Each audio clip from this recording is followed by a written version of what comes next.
Entre a promessa e o peso, há algo que escapa ao nosso controle? Mesmo quando acreditamos ter escolhido cada pensamento. É como uma brisa antiga que atravessa gerações e se instala na pele, sem pedir licença.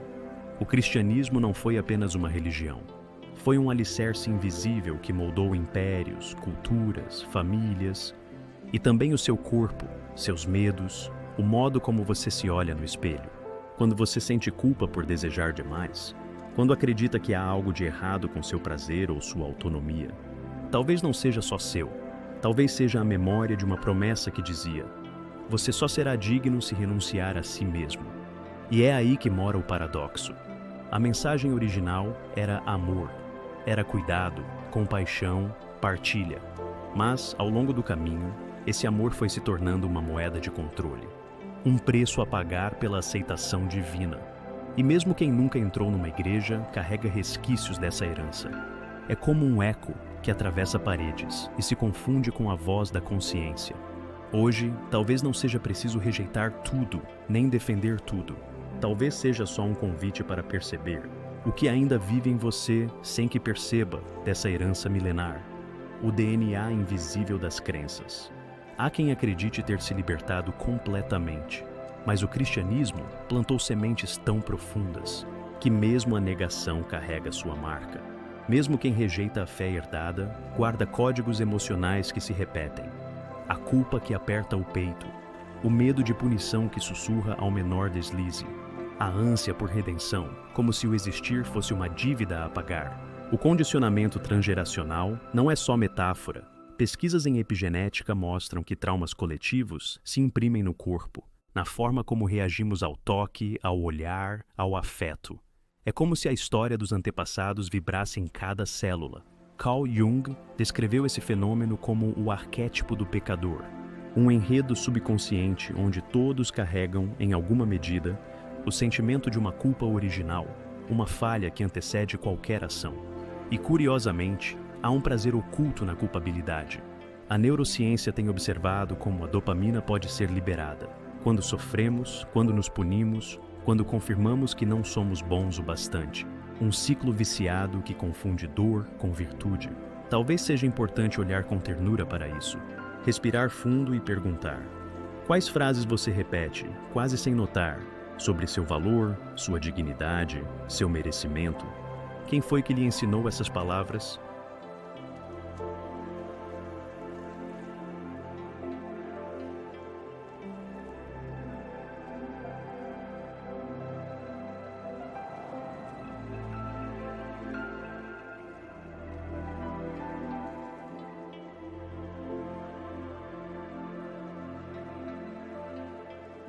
A contradição da salvação.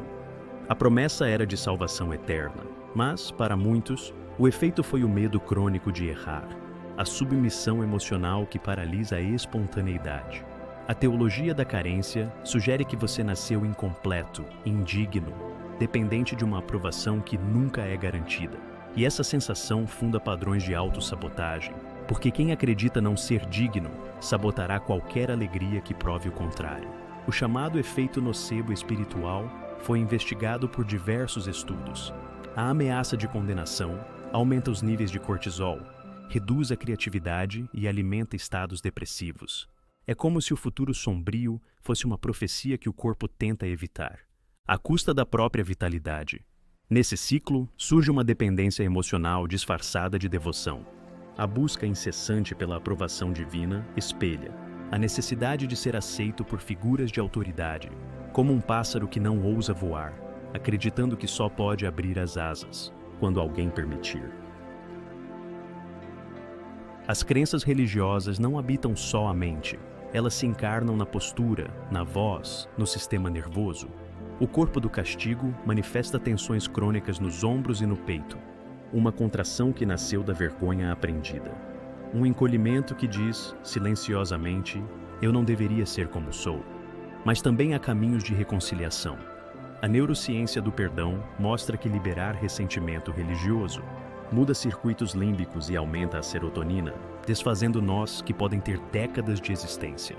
Rituais corporais de libertação, como a bioenergética, ajudam a soltar memórias armazenadas nos músculos, uma dança de descompressão que devolve presença ao corpo. Houve um homem que, ao romper com sua fé, desenvolveu crises de pânico tão severas que pensou estar morrendo, mas, ao reconstruir um sentido pessoal, encontrou no silêncio uma nova forma de espiritualidade, o amor condicionado e o vazio. Quando o amor divino vem condicionado ao arrependimento, ao sacrifício constante, nasce uma fome espiritual que nada sacia. A ferida da separação se instala cedo, o medo de não ser bom o bastante para merecer afeto. Esse medo molda relacionamentos, escolhas e sonhos. A lei da atração contaminada explica por que muitas pessoas, mesmo desejando prosperidade, se sabotam. No fundo, acreditam que a abundância é pecado, ou que só se conquista sofrendo. David Hawkins descreveu a frequência vibracional da vergonha, essa energia densa que bloqueia qualquer expansão interior. É como tentar florescer num solo envenenado. E se você se perguntasse agora, se eu acreditasse que já sou digno, o que mudaria imediatamente na minha vida?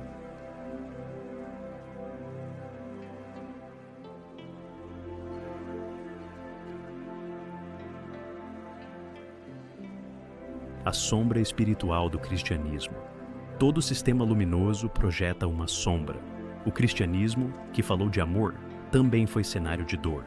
O poder da instituição transformou igrejas em reinos paralelos, acumulando riqueza e influência política, enquanto pregavam humildade ao povo. Surgiu o narcisismo espiritual, quando líderes se proclamaram mediadores exclusivos entre o humano e o divino. O controle da salvação virou controle das consciências. O trauma religioso silencioso permanece em quem perdeu a identidade. Ao questionar dogmas, são histórias que raramente chegam à luz, mas que definem destinos inteiros. Talvez hoje você possa se perguntar: onde você ainda delega seu poder interior a uma autoridade externa? Reprogramando o sagrado. Ressignificar não é rejeitar tudo. É retirar do símbolo o que ainda nutre e dissolver o que só aprisiona. A redescoberta da consciência crística. Não é sobre dogma, mas sobre compaixão incondicional. Um estado que transcende crenças. O perdão como alquimia transforma a memória emocional, segundo a neurociência, e permite que novas narrativas sejam escritas.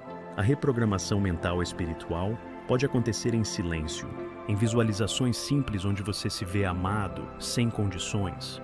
Talvez você deseje criar um espaço interno onde possa dialogar com o divino, sem intermediários. O cristianismo deixou marcas. Algumas foram cicatrizes, outras, faróis de ternura. A tarefa talvez não seja escolher entre amar ou odiar essa herança, mas reconciliar contradições e retomar seu poder interior.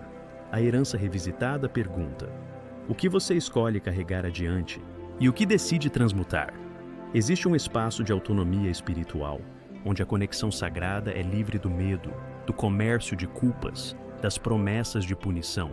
E se a redenção fosse apenas lembrar que você sempre esteve inteiro, talvez hoje seja o dia de escrever uma carta de despedida.